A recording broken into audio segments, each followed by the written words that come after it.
경기 불황에 고심하던 40대 가장이 어린 두 딸에게 극약을 먹여 살해하고 본인도 약을 먹고 스스로 목숨을 끊었습니다. 경찰에 따르면 김 씨의 집 안방에서는 자녀를 살해하고 자살할 때 쓴 것으로 보이는 약병이 발견됐으며 따로 유서는 발견되지 않았습니다.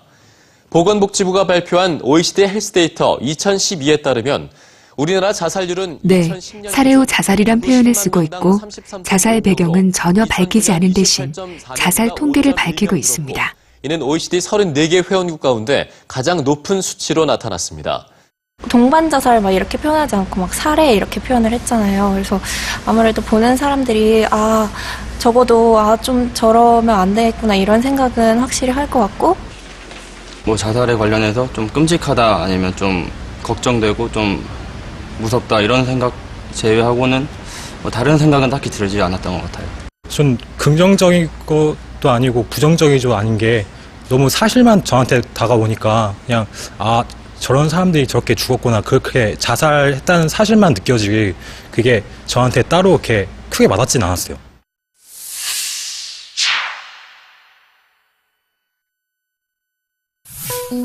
실험 결과 동반 자살이란 표현과 자살 배경을 밝힌 A그룹이 자살 행동에 대해 긍정적이었고, 살해 후 자살이란 표현을 썼지만 자살 배경을 밝히지 않은 D그룹이 자살 행동에 대해 가장 부정적이었습니다. 특이한 점은 C그룹인데요. 살해 후 자살이란 표현을 써도 자살 배경을 밝히면 자살 행동에 긍정적인 태도를 보였습니다. 이번 실험에선 참가자들의 우울 척도 조사도 이뤄졌습니다. 뉴스 형식과 상관없이 우울증이나 심리 상태가 불안정한 참가자일수록 자살에 대한 태도가 상대적으로 긍정적인 것으로 나타났습니다.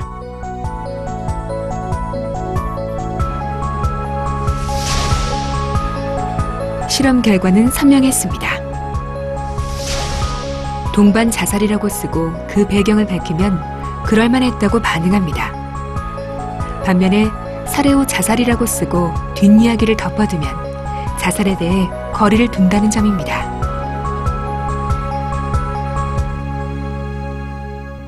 이번 실험을 통해서 동반 자살이라는 단어를 썼을 때 어떤 피험자들의 반응이 조금 더 자살에 대한 어떤 이해나 아니면 공감이나 이런 반응들이 나왔던 것이 사실입니다. 사실 자살 사건이 발생하면 주목도가 굉장히 높습니다. 그러면 그 청중들 가운데는 자아가 너무나 확실해서 별 위험이 없는 사람들도 있을 것이고, 아니면 그에 반해서 우울한 사람들도 많을 것이고, 심정적으로 불안한 사람들도 많을 것인데, 저희들이 의도하지는 않았지만 자칫하면 예를 들어서 동반자살이라는 어떤 그런 단어에 의해서 저희들이 생각하지 않았던 어떤 그런 부정적인 영향을 미칠 수도 있다라는 것이 실험을 통해서 확인이 되었습니다. 그렇다면 앞으로 언론에서는 예를 들면 본 실험의 결과에서도 나타났습니다만은 팩트 위주로 어찌 보면은 그 자살과 관련된 어떤 배경이 어떻고 그다음에 세부적인 어떤 그런 사항들을 설명하지 말고 팩트만 정확하게 전달하고 그리고 어찌 보면 좋은 기회인데 자살과 관련해서 이러이러한 예방, 방지를 할 수 있다라는 어떤 그런 인포메이션도 줄 수 있는 어떤 그런 내용들로 보도 콘텐츠들이 채워지면 어떨까라는 생각을 한번 해봤습니다. 최근에 자체적으로 자살 보도 가이드라인을 만든 아사히 신문사. 이럴 경우 어떤 표현을 쓸까요? 일본에선 동반 자살을 흔히 심중이라고 표현해 왔습니다. 그러나 아사히 신문사는 무리 심중이란 표현을 쓰라고 권고합니다. 심중이란 표현은 사실을 정확하게 전달하지 못하는 애매한 표현이란 것입니다. それで親が子供を殺害するっていうのはこれはある面子供たちからはどうしようもないことですよね。そういうことを逆にそうさせるべきじゃないっていうふうに社会に訴えていく方が重要だと思っているので、そこは曖昧にしないできちんと書くようにしてます。 록그룹 너바나의 리드싱어 커트 코베인. 그가 자살하자 젊은이들이 따라 죽지 않을까 걱정이 많았습니다. 그러나 자살자 수는 늘지 않았습니다. 고인의 자살에 약물 문제가 있었다는 미망인의 인터뷰가 대중을 모방 자살로부터 멀어지게 한 것입니다. 사람들은 언론이 부정적으로 보도하는 자살은 따라하지 않습니다. When Kurt Cobain, the grunge rock star, committed suicide, they had his wife on repeatedly, saying that this is a waste. This is an awful thing. He's a nutcase. He shouldn't have done this. He was just a waste. She had a really negative view of his having committed suicide, and there wasn't any increase in suicide. Everybody was expecting that there might be an increase. But there wasn't one. 언론 보도가 죽음을 어떻게 비추는가에 따라 대중은 민감하게 반응합니다. 당시 미국 시청자들이 매일매일 지켜봤던 사이비 종교 집단 자살 사건. 그러나 그 어떤 모방 자살도 없었습니다. It was like really, really big news. It was on TV every night for like 10, 20 minutes. It was like the big story of the week. And I was wondering, this is really making suicide look really bad and ugly. Look what happens to your body, it rots away. And sure enough, the suicide rate went down for that whole week. Just for that week, and then it went back to normal afterwards. So I had an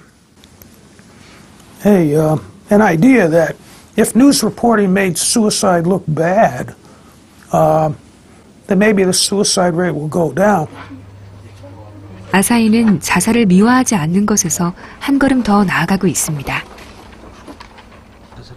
지난 2011년 유명 탤런트의 자살 보도를 단신으로 작게 처리했는데 이 기사를 인터넷에 싣자 최고의 검색수를 기록하더랍니다.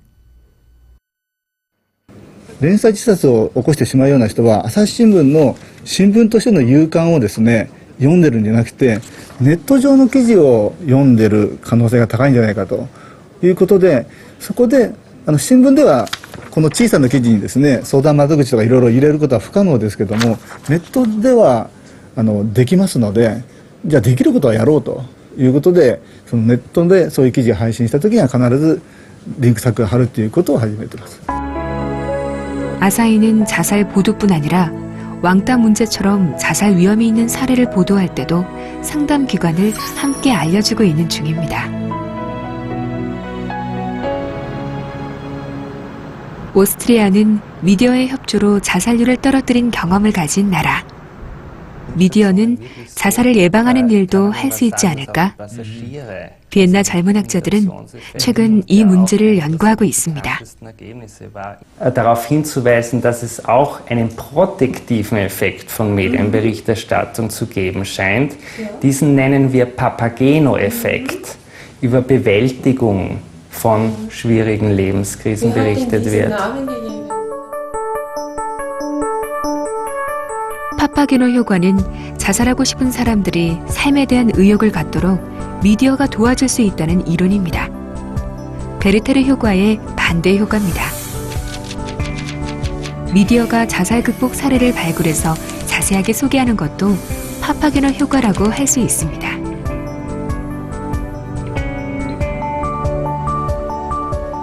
오스트리아 국영방송사 ORF는 최근 오스트리아 젊은이들이 인터넷에서 자살에 대한 의견을 나누는 현상을 우려하고 있는 중입니다.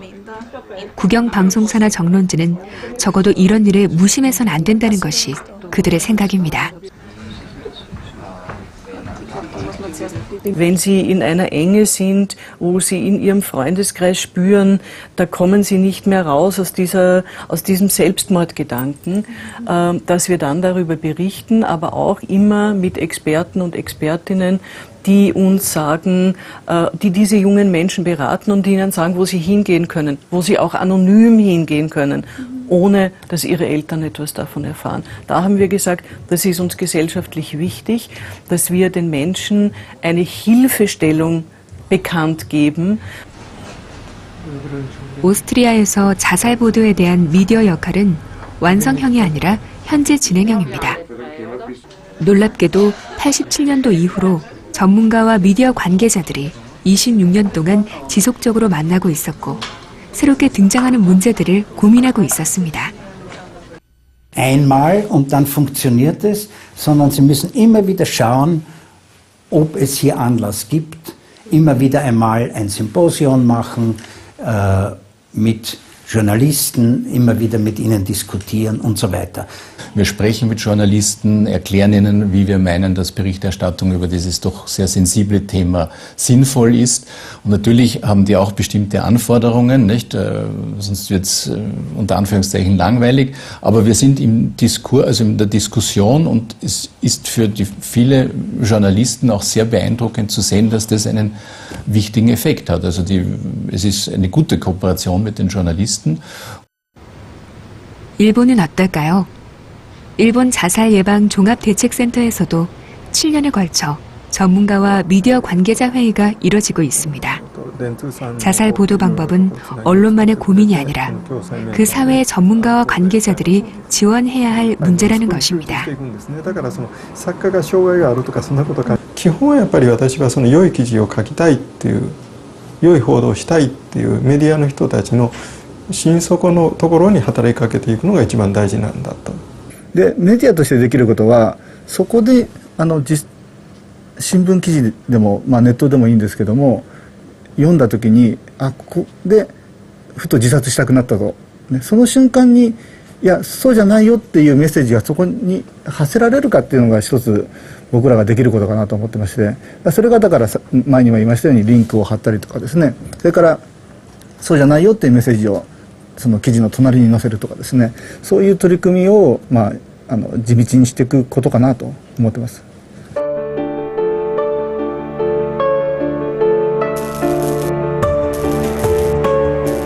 자살 보도의 방향을 고민하면서 지구를 한 바퀴 돌았습니다.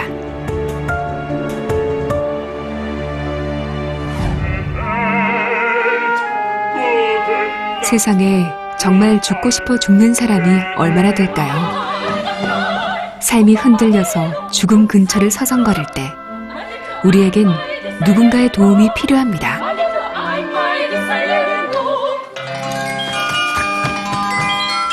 오페라 마술피리에서 파파게노가 울린 종처럼 죽음을 딛고 다시 살아나라는 희망의 메시지가 필요합니다.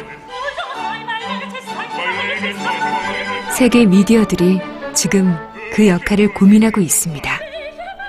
한국의 미디어도 제2, 제3의 파파게노를 보여줄 수는 없을까요?